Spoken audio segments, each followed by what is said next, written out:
By December 1944, General Dwight D. Eisenhower was running out of infantrymen. German resistance in places like Aachen and the Hürtgen Forest had stiffened, resulting in tens of thousands of American casualties, especially among infantrymen. Then came the Battle of the Bulge, and the infantry shortage became a crisis. To solve the crisis, Eisenhower turned to a source that up to then was untapped: the over 100,000 African American soldiers serving in support units in the European theater. It was time, Ike decided, to give these men a chance, and at the same time to begin breaking down the artificial walls separating blacks from their fellow GIs. Arthur Betts knew something about discrimination. His unit, the all-black 94th Engineer Battalion, experienced it firsthand during their stateside training near Little Rock, Arkansas. But in late December 1944, Sergeant Betts jumped at the chance to serve as an infantryman in an all-white unit. Over 5,000 African Americans volunteered for this hazardous duty, with 2,221 selected, among them Betts.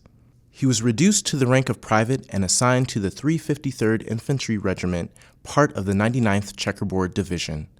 Betts stayed with the 99th for the rest of the war as it fought its way deep into Germany. And America needed bodies, it needed men in order to try to save lives and to shorten the war. So in that particular case, you had all these black soldiers stationed all over the Mediterranean, Italy, France, Africa, and so forth. And America really needed men. And at that time in 44 and 45, they developed the Bulge. There wasn't any American forces coming over to Europe. And the black soldiers were already over there. Most of them already had their basic training, but not direct combat training. And that's when General Lee, Eisenhower's assistant, told Eisenhower at that time, he said, we have all these black soldiers over here, doing manual work, doing supplies, driving trucks in the quartermaster, so forth.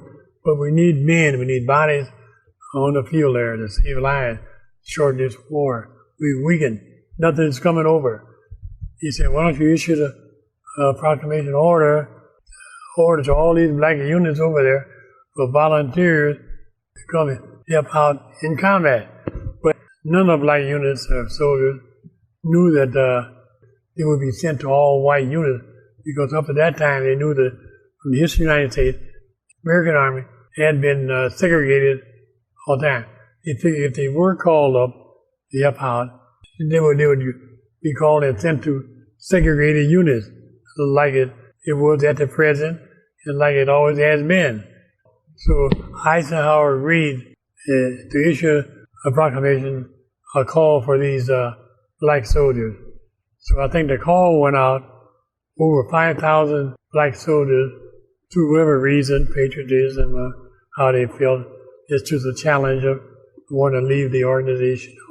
Over 5,000 answered the call, but out of the 5,000, only 2,221 were actually selected, and they were sent to 10 different all-white combat units, 10 different divisions, and they were finally known as the 2,221 Negro Volunteers. That's the word Negro we used at that time. Negro Volunteers of World War II. So I, Arthur Betts, was one of the original members of the 2,221 that was called up to do his military combat training before being sent to this all-white 99th Checkerboard Division.